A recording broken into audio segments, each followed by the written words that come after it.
Опозицијата алармираше, власта конечно се освести. На изборите ќе може да се гласа и со истечени лични документи, чија важност престанала во периодот од 9 месеци до денот на изборите, за да не биде прекршено правото на глас на над 100.000 граѓани.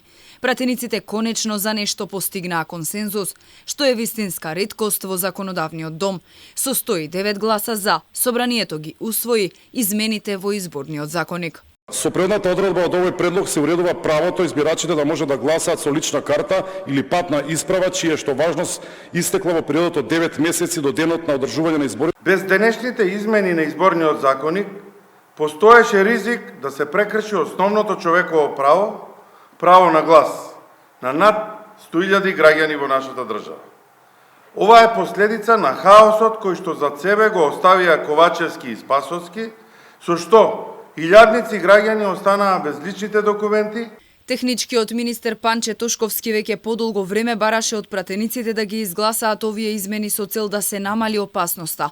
Проблемот со издавање на лични документи со новото уставно име да се одрази врз изборите. Преодната одредба за да може да се гласа со лична карта или пасош, чија важност истекла во последните 9 месеци, важи само за предстојните 2 изборни циклуси. За сите следни избори ќе може да се гласа со истечени документи, но само ако важноста истекла во периодот од распишувањето на изборите до денот на нивното одржување. Својот глас ќе може да го дадат и лицата кои ќе станат полнолетни помеѓу двата круга на председателските избори, односно од 24 април до 8 мај.